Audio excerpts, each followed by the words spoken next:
Hey everybody, how's it going? We're the Hello. Goffs and we founded Nature Athletics, and we want to give you a little bit of a insight into our lives, our journey, why we started Nature Athletics, and kind of what led us to this point and how it's been going. Yes. And if anybody is interested in our little banter back and forth, because it's just going to be us, and after we get the kids in bed, and just kind of giving a little bit of a background on our life. So, I wanted everybody to know about you because you, of course, have given everybody background on every bone in the foot, everything they need to know, all the science behind everything and why you created the shoe. But I don't think anybody really knows anything about you. And Jeff is a very interesting person, I think. I mean, I married him, so. All right, sweet. So you grew up around sailors, your parents were sailors, and you love to ski. He grew up in Chicago and then moved to Utah when y'all were like when you were 15, Yeah, when I was 15.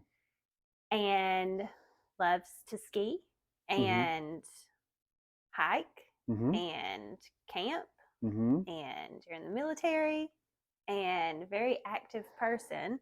So I think you should say it to, I don't know, maybe one person that's watching this. Yeah, hey, one person that's wanting to Maybe find out more family. about me. Yeah, probably my dad. So he watches everything I do. He always puts a like on it. So hey, dad, how's it going?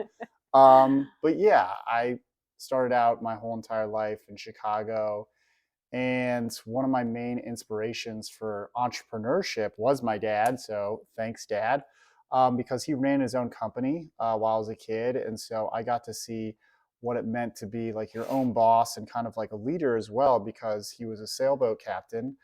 He would always race sailboats when I was a kid. And so I always saw him like taking the lead, being in a leadership role. And I kind of took that into myself, and I almost placed that expectation on myself that like I have to be that person. I need to be a leader. I need to live up to this because this is what the example has been set for me, and this is the standard. And my dad would probably say like, "Oh, you don't have to do that for me, whatever." But like that's what I put on myself because I'm crazy, and so I've always like lived my life in this way of like having an extreme amount of pressure on myself in order to like live up to kind of like the family story that like I've constructed, where like we have like all these entrepreneurs, all these great leaders in my family, right? Like both my grandparents were World War II veterans. Both of them were great leaders and entrepreneurs and like community leaders, and great grandparents were that as well. And so I kind of like built that all into myself, like military service, leadership, and this is like what I have to do to be a Goff. And if I don't do that, then I'm not like really keeping up the standard. And Hmm. so I've always like kind of had that immense amount of pressure that I put on myself from a very young age. Okay. Yeah. Now, what would you say, since you did grow up in Chicago sailing, Yeah.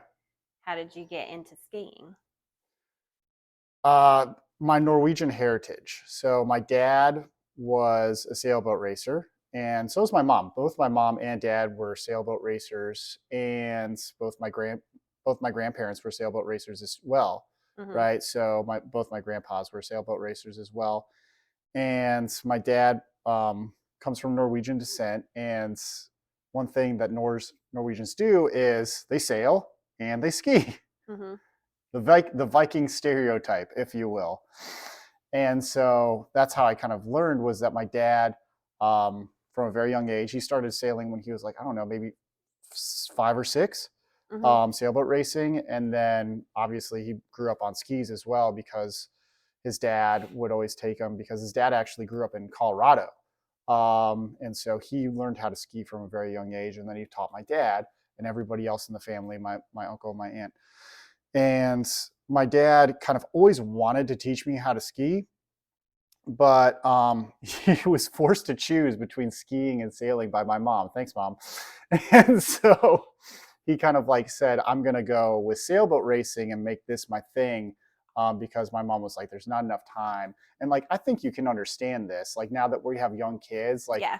there's not enough time to like It's have a not. million hobbies. So, like, Mom, I also get it. Okay. So, like, you're off the hook on that one. He had to make that choice of whether or not he wanted to be like a sailboat racer or he wanted to like do a bunch of skiing.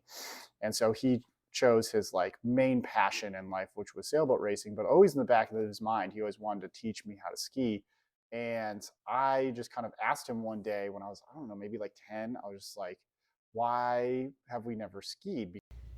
So now that we don't, or you don't live in Utah, I've never lived there. But now that you don't ski all the time. Since you have started going on your barefoot journey, how does it feel when you put your feet into a pair of skis? Oh, it sucks. I hate Yeah. it. Like, it kind of kills me because like there's no barefoot ski boots on the market, And that's your favorite sport. Yeah, it's my favorite sport, and so like ever since I decided to change my feet and take this journey to make it so that my feet are wide and strong, I found that like whenever I get into a pair of ski boots, it just kills my feet and I hate it. And it was like, that was my number one sport. I have skis tattooed on my body because it was something that like gave me an immense amount of confidence. It changed my life. It brought me way closer to my father, because like when I said to my dad, like, hey, why has nobody ever gone skiing in this family? I've always seen like all sorts of people going skiing in the winter and I really want to go. And my dad was like, finally, this is my chance. I can take him skiing and I can blame it on the boy. Yeah. And so my dad, once he saw that there was an interest in me to start going skiing, he took it and like ran with it, and we started going skiing like a ton. So we would go skiing every single day after school, and I mean every single day after school. I would get into the car with my dad, and we would drive from our town in Lake Bluff, Illinois, up to Wilmot Mountain in Wisconsin. And my dad became a volunteer ski patroller so that he could ski for free and make it cost effective. And so we would ski every single day. And consequently, I like never did any homework in 8th grade. And so my grades were terrible in 8th grade, but I was gaining confidence that I never had in myself because I was learning something that I was finally good at. Because I did really take to skiing extremely well, because I love speed, and I love the way that like the flow feels when you're skiing, moving edge to edge. It's kind of like an endless motion that you like are able to like transmit force through your body and have like this wave going through you. Is there ever a time where you think that wide toe box ski boots would be a possibility? Oh, absolutely. Yeah, that's one of the long-term goals of what we're doing with Natur Athletics is not only are we creating wide toe box soccer cleats because everybody's kids play soccer, and mine included, in America, and that's like where most people start off their athletic journey, especially in America, is that they put their kids into cleats at like 3 or 4 years old, and that's where they start to deform their feet. And I said to myself, I want to stop that. Like immediately, I know that everybody's putting their kids in this damaging position, and I want to stop that. But I want to produce that kind of liberating wide toe box feeling for every single sport. I think a great sport for it would be skiing, because once you get a wide toe box ski boot, you're actually going to be able to have a warmer foot, and you're also going to be able to have better edge pressure on your skis so that you can flow through your edge to edge motion better. It would have to be somebody that already wears barefoot shoes though. Yeah. Otherwise, they could like break an ankle. No, think? not with ski boots because the way that like it arrests the ankle so tightly. I think that everybody on earth that is a skier would be like, why have we not done this before? Because they will instantly be like 1,000 times more comfortable. Because here's the thing is, and this is like what happens with cleats as well with kids, and especially with ski boots, is that they say to you, it needs to be extremely uncomfortable and extremely tight. And if it's not extremely uncomfortable and extremely tight, then it's too loose and you're gonna like have all this like issues on the hill or on the field. And I say to myself, no, what we need to have is we need to have the right amount of width so that you can have a natural wide toe box form.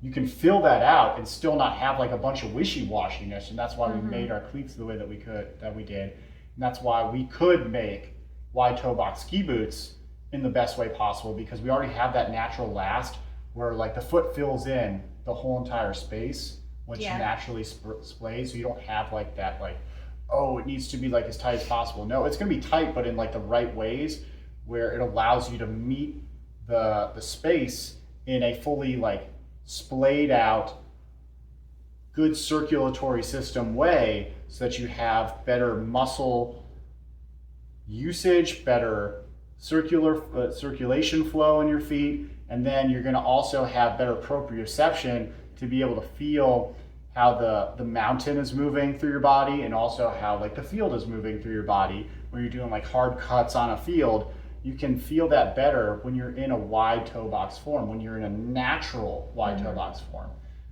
If you have like any sort of rounding of the toe box, it starts to still compromise you and puts you into that like a little bit of a bunion formation, and it starts to close you down again. And so that's why I have that natural wide toe box form in our shoes.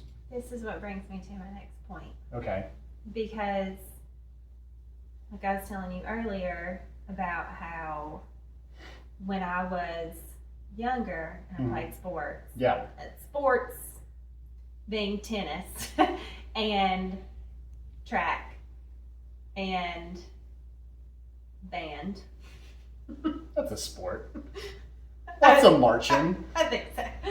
But anyway, so each shoe, like for band, we had to have a specific type of shoe. Yeah. And it hurt so badly, and we'd have to march in it. We'd have to march field shows during halftime.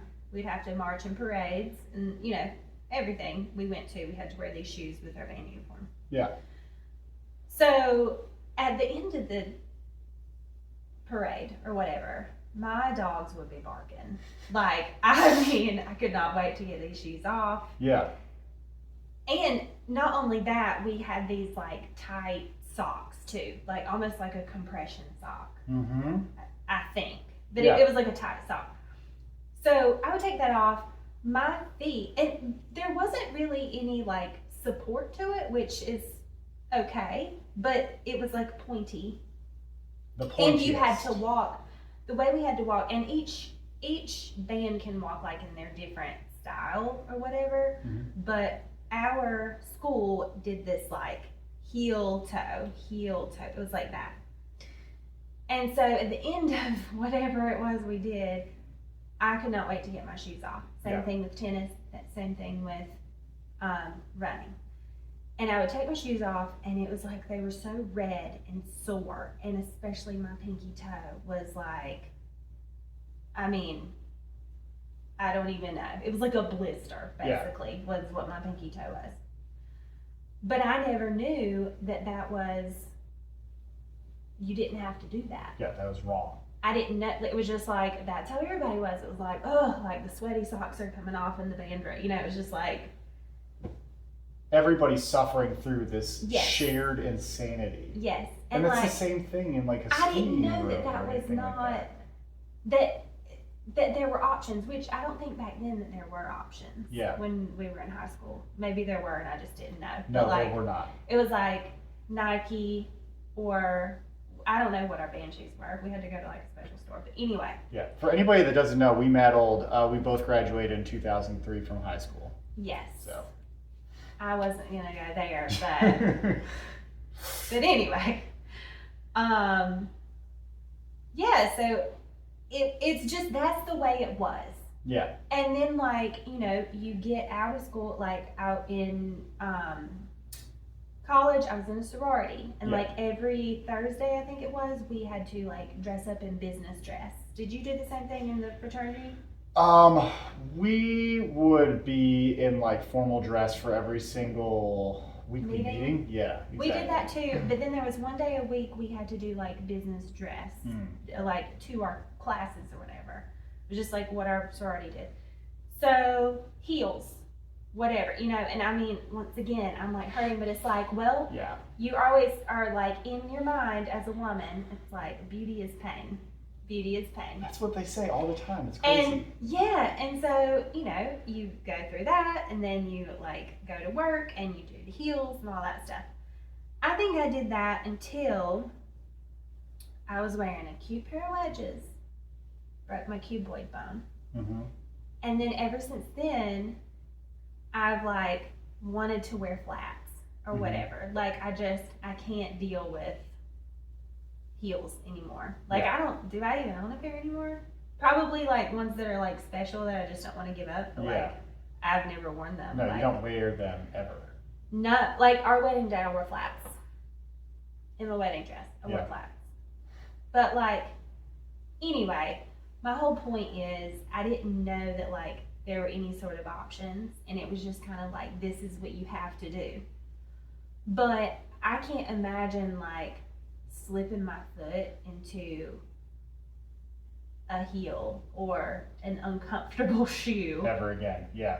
Ever again. It's crazy. Yeah.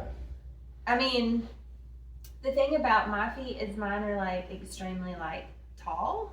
Mm-hmm. So like even if I get like a barefoot shoe, a lot of times they're still too tight on the top. Yeah, the vamp area, because you have like a really high arched, high volume foot. Yeah. Yeah, and that's the same thing with our son Jake. Is that like he has that like really high arched, high volume foot, where it's like really hard for him to get into like any shoe.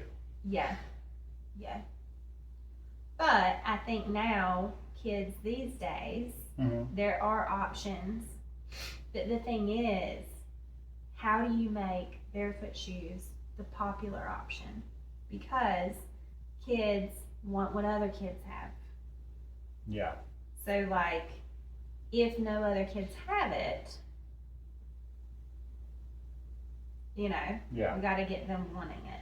Well, I mean, when kids are like so young, it's not that like kids want it per se, it's that the parents want it. When we went and we would like pick up our kids from daycare, what I would notice is that like, let's say mom is wearing Nike sneakers, kid also wearing Nike sneakers that look very similar to hers, because what they call it in the industry is they call it like a mini-me look.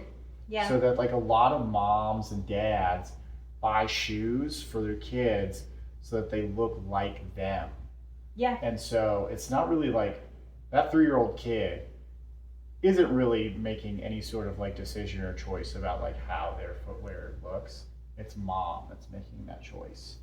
And so like from an early age, with these big shoe companies, they're creating these shoes that are just like awful for children's feet and deforming them from an extremely early age. I didn't want to get like super technical in this, but like there's been studies on like 3-year-olds that show that if they are in a daycare that has either barefoot or footwear, the barefoot kids in daycare have a wider toe box, like a wider foot form rather, versus the kids that wear shoes all day in daycare are already exhibiting bunion characteristics on their feet, right? Because the footwear is already deforming them at age 3. And then you just progress that through the rest of their life. And we can see like the obscene amounts of damage that we're doing to children because we think that like, oh, there needs to be support, there needs to be cushion, there needs to be all this, or else like I'm going to be putting my child on the wrong track. Yeah. Right. And so we kind of got to like figure out a way to help parents know that like support is probably one of the most damaging things that you could do to a child with their feet, because they're developing their feet from an early age, they're developing those muscles, and that they don't really fully form like their arch until they're like 7 years old. So if somebody's like has a 3-year-old and their 3-year-old has flat feet, every 3-year-old has flat feet. So like, it's okay. Yeah. They're gonna get an arch. You just need to give them the motion and strength in order to create that. Yeah. And so that's like a big thing, is like educating the parents. But then there's that double-edged sword of like, can we make these kids want to wear these shoes? Can we make it so that like they don't look like medicine, right? It's not like go eat your vegetables. Yeah. It's like, hey, go eat this candy that happens to also be packed with vitamins and minerals, and it isn't really candy, right? And so that's like the challenge that I put upon myself with Natur Athletics, was like, I want to make shoes that kids would want to wear and like look cool and have like these loud, fun colors. And that's like my ultimate goal, is like to create all of these different colors of shoes so that kids will be proud to wear Natur Athletics shoes, instead of be like, oh, my mom makes me wear these, right? But Jake wears the Ravens. Oh yeah, he wears our and shoes. He loves them. He loves them. Like, yeah. He doesn't really want to wear anything else. No, he does not. Yeah. But I mean, gotta get the sneakers out. Yeah. Because kids would like those. Oh yeah, the kids would love the Ravens. Like the cool colors that we have, they're super comfortable.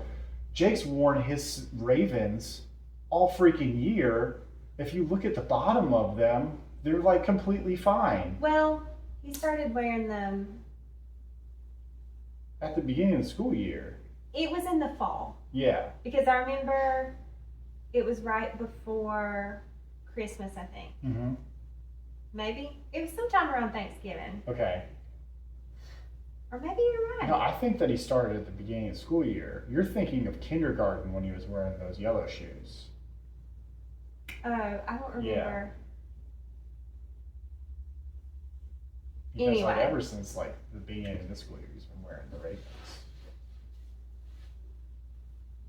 I'll have to think about that. I swear I thought he wore them. We'll go to the photos. We'll go to the photos. We'll go to the photos. Yeah. She's got them. Yeah. She knows.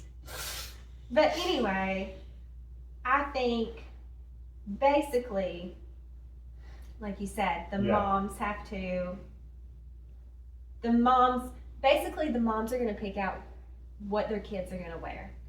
And I think there's a point in time where like kids are going to wear whatever you put them in. But then now it's like there's a certain age where like they're going to get choosy about what they want to wear. Yeah. Depending on what their friends are wearing. 8 or 9 years old. So like if you started out early with the like putting them in the minimalist shoes, then once their feet get into like a shoe that's not a minimalist shoe, it's gonna hurt. It's gonna hurt a lot. And just like how I not go gonna into do a it. ski boot and it's like excruciating pain. Yeah. So I mean, I think that the parents have to make informed decisions on what to put their kids in. Yeah. And so we got to spread the word. Yeah. To moms, any mom followers, send this out. We need help. It's the moms. It's the moms that are gonna make this happen. Yeah. Sorry, dads, you're not gonna spread this message. It's gonna be the moms. Because moms are the ones that are buying the shoes for their kids, right? Oh yeah. Like. Because at the end of the day, I'll be like, Abby or Jake needs some new church shoes. I want it to look like this. Can you find it? And he's the finder, because I don't know like all the different shoe types like you do. Yeah. So you go and find it, and you give me options, and then I'm like, oh, let's go with this or that. Yeah. Because the moms are like the fashionista. Yeah.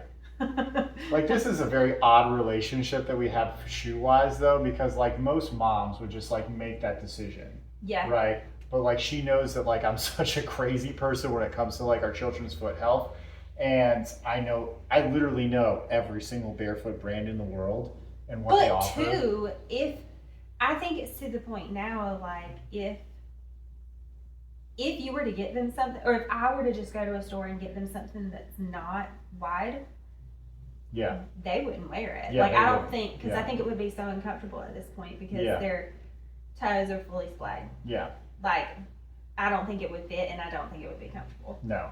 Even though they may be like, oh, like I really like that shoe, but my Yeah. foot hurts when I put it on. So, Yeah. I mean, I don't know. I just think that God picked out everyone's parents. They Mhm. knew like we were the people that should raise Jake and Abby. Yeah. And so with that comes a lot of responsibility with what kind of shoes should we put them in. Yeah. Because they're not going to know. They don't know. Like, Yeah. I could give Jake a potato sack to put on and he would put it on and go to school. Like, he just, like, they don't know what's, like, Yeah. good and what's bad. They don't Yeah. know. So, like, we know this is going to be good for you in the long run. Yeah. Like, less injuries in the future. If he plays a sport, if he doesn't, I mean, maybe he won't, like, break his bone like I did because I was in a shoe that I shouldn't have been in. Yeah. So, like, I don't know. I just think that parents need to make the best decision. Not saying that parents aren't doing what they think is right. Yeah, they totally are. They are doing. Every parent is doing what they think is right. They're doing what they've been like. They're like, oh, this is what I've been told. Support is best. Yeah. Cushion's best. Like they're not No like one's doing intentionally this trying to hurt their children. Right. Right. They're like, oh, this is what the APMA, the American Podiatrists Medical Association, says that you need to do. And so like the APMA puts out this doctrine, and like it gets put out to like other podiatrists and also to pediatricians to like make footwear recommendations, like support. Yes. Everyone's doing all this other craziness. Every parent just wants what's best for their kids. Yeah. But you need to we need to get this word out so that everyone will have all of the information. Yeah. And so we need help in doing that. Yeah. But like, let's talk a little bit more about our dynamic, right? Okay. There's the way that like we pick out footwear for our kids. Mm-hmm. And I kind of mentioned that like, I usually like, you tell me like, oh, they need it for this specific occasion. And I'm like, okay, here's like the 5 barefoot brands that I know that make this kind of shoe. And then I like go grab a bunch of options for you. And then like you pick them out and you're like, yes, I want this one for Jake and I want this one for Abby and these are acceptable. Mm-hmm. And that's like a really interesting dynamic because in most households, it's just one person that does it. It's not like, most of the time dad has like no care or say. Well, I don't know. I do think that some dads like to pick out like dress clothes for their son. Or maybe sports shoes for their son. Yes. Yeah. I think they get involved when it comes to things like that. Yeah. But I do think you're right that like a lot of dads don't. Yeah. Like it's just the mom is the one maybe picking out like the matching family outfit for Easter. Mm-hmm. You know? Yeah. The matching family outfit for Christmas. Yeah. Like it's not like, I could be wrong, but that's just my thought. Yeah. We have like this interesting dynamic and like what would happen, for instance, if somebody else were to try and buy shoes for the kids and like how do you deal with that, right? Mm-hmm. How would I deal with it? Yeah, how would you deal with it if like somebody else is buying shoes for your kids, like giving them a gift, and then you're just like, oh man, I don't really quite agree with these shoes. How do if that were to happen, I'm the type of person that any gift that is given to me, I'm not going to say, oh, no, thank you. I'm not going to say like, oh, we don't wear this in our house. We don't do that.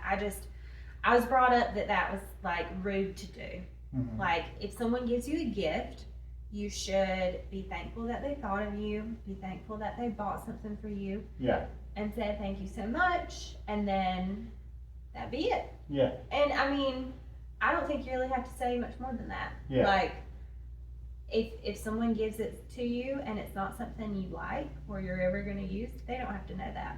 Yeah, that's a fair way to do it. So like when you have like somebody else that like gives them a gift for like Christmas or a birthday, you don't have to like make it the end of the world and don't have to have like an intervention with that person, be like, this is not how we do it in our family, never again, right? Because at the end of the day, like, people aren't intentionally trying to buy something that they think is wrong. Yeah. They're buying something that they think is cute and they thought of you, and they thought it would be something that you'd like. Everybody buys you a gift thinking you're gonna like it. Exactly.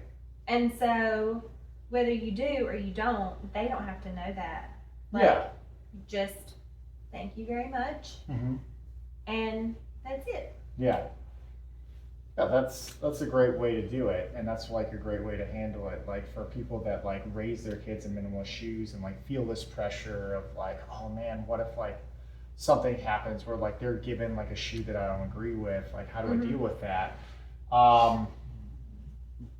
Deal with it graciously, artfully, and like be grateful for the person that like they thought of you and that they want to give this to you, and I mean, still continue to do what's right for your child, though. Yeah. So that's kind of like how you would land that plane gently. Yeah. Yeah. Okay. Yeah. I feel like we nailed that part. Okay. I'm trying to think of anything else. What thoughts do you have on when you will be able to sell sneakers? Because I know you're like deep into the cleats. Yep. But I mean, I think that sneakers would sell really well for kids. I think so too. Yeah, I think that like the sneakers that we created already, the Ravens, we know that they do great because Jake loves them. Right? I know that they do great because the moms that tested them out, that we actually did get Ravens to for their kids, they're actually, I've been told, passing them around amongst other moms. That was one thing I wanted to bring up because we are big fans of secondhand stores. Yeah. So like, I think it's great. We have this place called Kid to Kid. I know that Utah has Kid to Kid too, so I think it's nationwide. Yeah. But anyway, like you can take your toys there, you can take your shoes there, whatever, clothes, everything. And then like you get store credit and then you can shop for things in the store that other people have done that before. But wouldn't it be great if like one day you went in there and you saw some nature shoes in there? I would be completely floored if I saw some nature shoes in a Kid to Kid. I would be like, that's awesome. It would be great to like see it go into like different people, because like how else is the word gonna get out without like seeing it? Because like if you've used it fully and your child has outgrown it, please take it to a secondhand store. Let somebody else enjoy it too. Yeah, and that's what's happening with like that 30 mom test group. Like they have like this little underground where they talk to each other, some of them, and like pass the shoes around. Yeah. So like, oh, this kid grew out of them. I know this mom that needs some shoes, and they give like a pair of Ravens to that next kid. Yeah. And like that's what's awesome about the Ravens is that they've lasted for like maybe 2 or 3 kids worth of use, which is amazing. Yep. And then you'll have a kid like Abby who completely like dirties it up. Like it's like some kids are harder on shoes than others, and Abby, our daughter, is certainly one Abby, of the the children. Other day, what were those little pink ballet flats that she had? Yeah. Paper crane. Yeah, the paper cranes. They were like pink, sparkly, and we were like going through like what we could take to Kid to Kid. Yeah. And Abby's like, we can take these. I'm like, Abby, nobody's going to use these. They're so dirty. She's like, they're not dirty. I'm like, and she couldn't understand because this was like a year ago when she wore them. Yeah. And I was like, you know, these used to be pink. And she was like, what? Like she didn't know that they used to be pink because they're black. Yeah. Like if you have a child like Abby that's going to do that, then no, you probably can't take them. But, yeah. I mean. That's not to denigrate like Paper Crane's quality. Those shoes are awesome. Oh. Yeah. Yes, those shoes are awesome. But our child is just very. She's the Tasmanian devil. Yes. And if there's mud or anything, she's gonna. Every pair of shoes we've ever gotten her, she's like messed them up on day one. Yeah. Like scuffing them on the pavement. Yeah. Whatever it is. Whatever it is. Balenkas, field grounds. You put her in them, she's gonna go crazy. And the quality of the Paper Crane shoe, like it stayed intact. It's a great shoe. It's intact. Yeah. It's just they're black. Yeah. Now because it was like a it's velvet. Like felty kind of like almost thing. Yeah. It would like absorb. And they didn't tear or anything. They're very dirty. Yeah. Because they're durable though. Yes. And she loved those things. Yeah. Good on you. That's all she wanted to wear. Yeah. But yeah. Yeah. So like I'd love to make those sneakers because I feel like it would be huge for kids to play in the right toe box form naturally and being something that like looks cool, looks kind of like modern and sleek, and like looks like all the other sneakers that their friends are wearing. Yes. Even to the point that like it looks like it has a heel to toe drop, but it doesn't at all. So that like a child can't like point them out on the playground and be like, "There's the weirdo that wears the minimalist shoes." They're like, "Oh, those are really cool shoes. What are they?" Right? And like. Jake has never said anything about anybody saying anything bad about his shoes. No. And our child will tell us if somebody says something bad to him. Yes. He is very like typical first child, type A personality. Like everything you look at, he's like the cleanest kid. Like he doesn't want anything to be messed up. Like if he's got a box of crayons, the minute he opens it, like everything's got to be in order. Like it's just, So like if anyone says anything to him, he will get upset about it. Yeah. And that's the thing is like kids are just so mean. Oh yeah, kids are these jerks. days. I mean, I'm sure like kids have always been mean. Yeah. But like, I think you just take it more personally when it's your own kid, and you know you don't understand why kids have to go through this type of stuff. Yeah. But I know parents like they just want their kids to fit in, be normal. Yes. Like fit in. What do we have to do to like make you fit in, make you have friends? But I kind of think the opposite because like it gives people more character. Like if you just fit in all throughout your life, how are you going to handle a situation when you don't fit in? Yeah. Like you're not going to know what to do. Yeah. Like what if you go to college and you don't fit in and you don't know how to handle that? So like if you're wearing a shoe that is totally different than what every other child is wearing, that gives you a chance to talk about it. Yeah. Like, hey, I've never seen those shoes before. Like, you don't have Nikes like all of us. Yeah.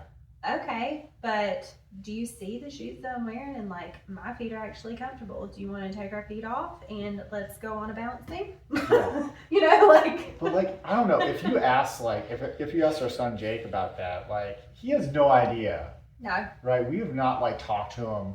I don't think I've talked to him one bit about like why we put him in these shoes. Right? Like, I don't think that he would, like, if, like, anybody would ask him, like, hey, why are you wearing those wide shoes? He'd be like, I don't know, my dad gave them to me, you know? Yeah, yeah. So, like, he wouldn't really have, like, much of an opinion on it because we're not, like, trying. He likes them, though. Yeah, but he just likes them. He likes that, he got the red ones. Yep. Which I think he also wanted the rainbow. Like those, what is the name of them? No, we call them the rainbow. The rainbow, yes, okay. He wants those too. Yeah. But, or is it the blue? No, that's the Carolina. Was that the one he wanted? I don't know. I think no, he liked the purple one with Oh, the yeah. stars, the galaxy. Actually, I think he liked all of He them. liked all of them. But Children like all of them. he was thrilled with the We red. just went through every single color. He was thrilled with the red. We let him pick out like the one he wanted. Yeah. And that's the one he picked out. And then I think he was under the impression that all of them were going to stay. Yeah. And that's just the one you got to pick out for that day. Yeah. And then he was kind of like, well, where did they all And go? then they all left one night. Yeah. So, but anyway. Yeah. He doesn't know. Yeah, he has no idea like why we do it. Yeah. Yeah. And I don't think he cares. No. Right? And that's the other thing is that like kids at like this age, they don't care. Right? They might start caring like maybe when he's like 8 or 9 years old. Yeah. Like he'll start to like make more questions about it. So how are you going to tackle that when he does have questions about it? I think that I'm just going to be honest with him and be like, hey, this is why we put you in these shoes because they're going to make it so that you can run better, you know, that you're not going to have pain later on in life, so that you're not going to be deformed and that you're going to have a happy life. Yeah. Right? And then but then like what happens is like, there's all these like pressures that kids have to face with things like phones, for instance, and social media. And parents are making like, there's some parents that are making like the conscious choice of like, hey, we're not ever going to let our children have social media until they're 18 years old. I mean, I think that's kind of where we're going. That's where we're going to go. There's too many negative things about it. Yeah. And like, we grew up and we didn't have it. Yeah, you didn't get a phone until you were 18. I didn't get a phone until I was 18. There was no reason to have one. Right? And when I did get a phone, it was like, I don't think I had it on all the time. Yeah. It was like, you turn it on when you're driving somewhere. But like, or no, I guess I went to college, but I had a room phone in my dorm. And like, I'm pretty sure that's what I used. Yeah. Like, I don't think I still use the cell phone. Like, I don't think I got service in the dorm. Freshman year, I had a room phone too, yeah. I didn't get reception for my cell phone. So I was kind of like, well, this is pointless. So I still, like, if my parents needed to talk to me or somebody, like, they called the dorm. I couldn't.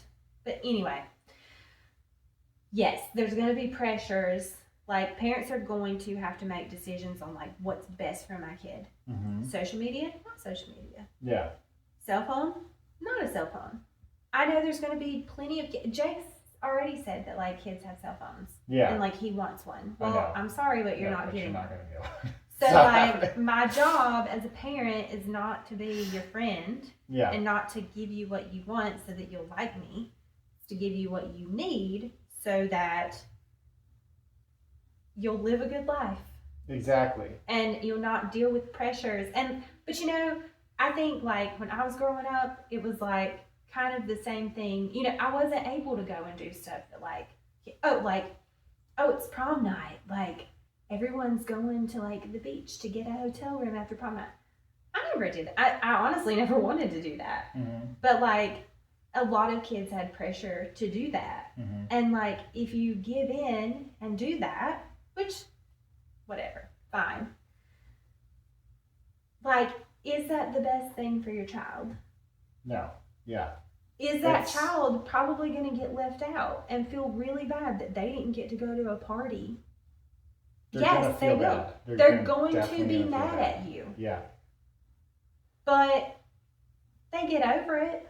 Life goes on. Yeah. It's the best decision for them.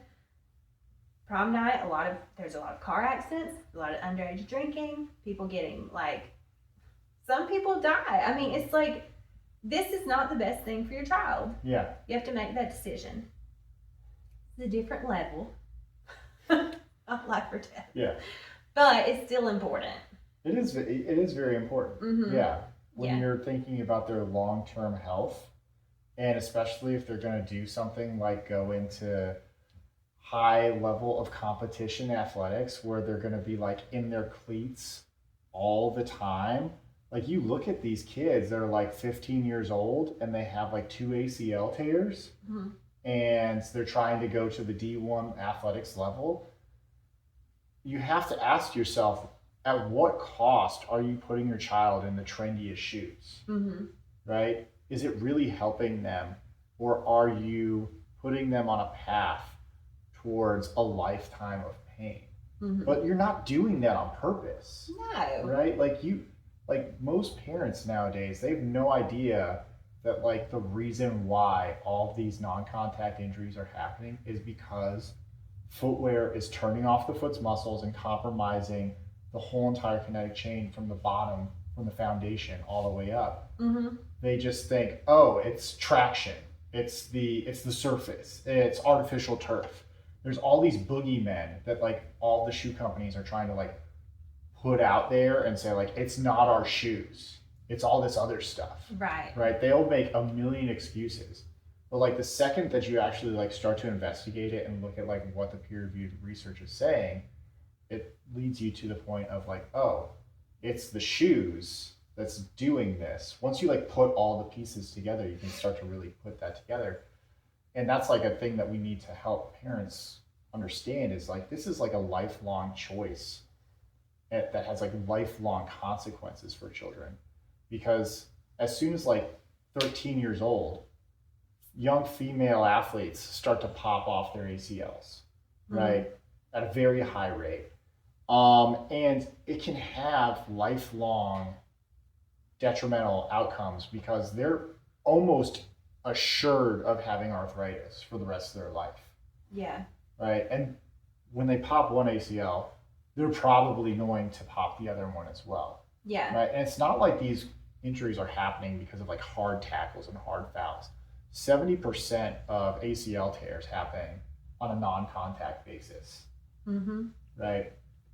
And so these are catastrophic injuries that are happening that are like completely preventable. And that's like the level of importance that it is to like create a good, strong foundation in your young athlete and like give them this gift. And that's like what we're giving our kids, right? Is we're giving our kids a gift. Yeah. Of not having to worry about whether or not their feet are going to fail them. And I love that we're doing that for them. Mm-hmm. They probably have no idea or don't care about that at all, but it makes me feel amazing. Yeah. And like before you met me, did this like even come into your mind? No. At all? No. I mean, no, because I don't think I ever saw any kind of minimalist wide toe box shoe ever. Yeah. Like it just wasn't anything I would have ever bought because I never saw it. Like I didn't even know it existed.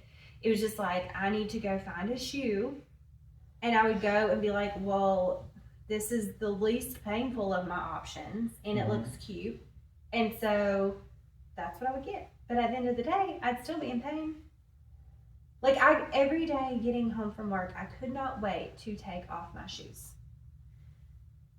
And now, like, since I've been working from home since the pandemic, if I do have to put on shoes to like go into the office for like a day, it's awful. Yeah. I mean, like when I can, I will wear wide toe box shoes. But for the most part, like I can't. Like, you know, it's work, it's the office. Like there's not a ton of options that. Yeah. So, yeah. That's something that maybe we could fix long term. Make a spin-off brand. Make a women's lifestyle brand. Do something like that. That would be really cool. Yeah. Yeah, I'd love to do that. But like, you're right. When you come home, because my feet have like gotten wider. Yep. Because I'm just barefoot all day. Like I'm in the house. Like it's not like I'm going anywhere. I'm in the house working 8 to 5. So like I'm not wearing shoes. And they're like getting wider. So like when I try to put on a pair of shoes that I used to wear into the office, my feet will not fit in them. I feel like that's why minimalist shoes are having like a bit of a resurgence moment. Yeah. Is because like they came into full force in like 2009, 2010 was when like the first big like minimalist shoe bump was. And then like it like died off in like 2011, right? Like just like took a nosedive. and then like it kind of like bubbled under the surface, right? But then like once the pandemic hit, like about a year after the pandemic hit, like 2021, it started like go way up again. It did. Right? And the reason why is because like everybody was staying at home, nobody had to wear crazy shoes, and they were finding that their feet were like finally like becoming released from the bondage that they were in, right? Because everybody was in this like collective foot binding, and they were finally released from it. And then everybody was like, oh wow, wait, why would I ever go back to what that was? Yeah. And so like so many people kind of like came to that like same aha moment realization of like, why would I ever do that to myself ever again? Because I know that this feels so much better. I can't. And like I see, like even people that I work with, they're not really wearing like office like dress shoes anymore. Everyone's kind of gone like into more relaxed, and maybe that's the reason, because like I can fit in those shoes. Yeah. Thank God for that. That's awesome. But I've noticed, like, if I go to like the mall, which we really don't go anymore. Yeah.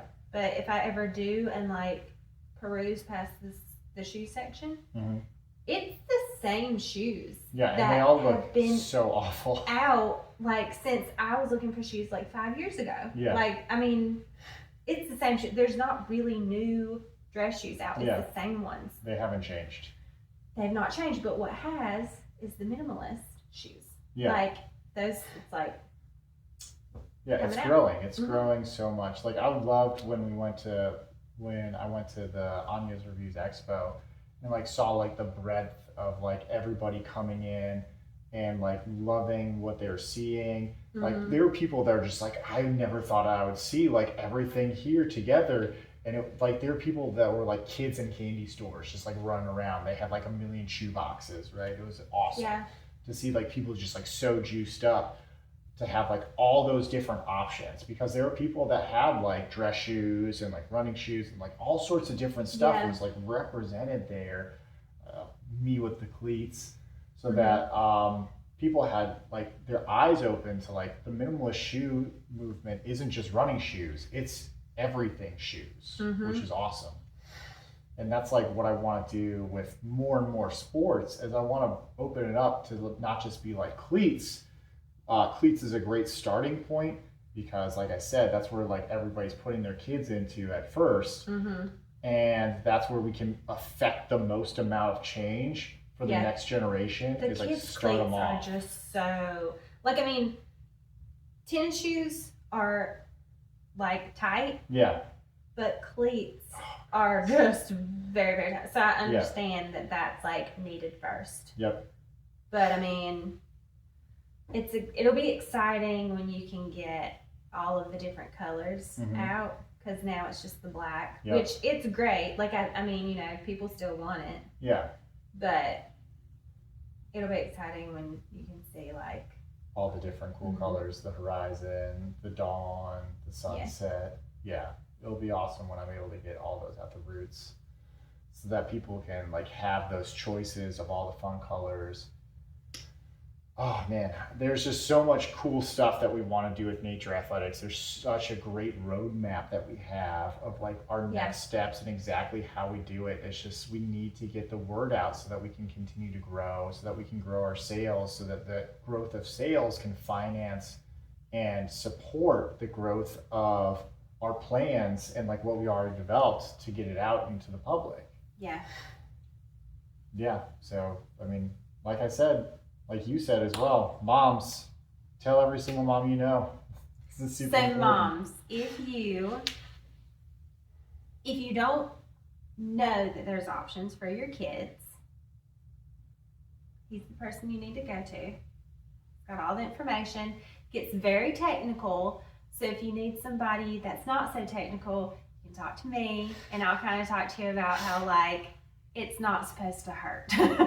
If it hurts, it's not good. So just, you know, if your kid's complaining about their shoes hurting, even if they're not complaining about them hurting, they're hurting. there's no reason for a kid to be in such a tiny shoe. Yes, it may look cool, but it's not going to be the best for them, and it's only going to get worse as their foot grows, and their foot's going to grow. So just keep that in mind.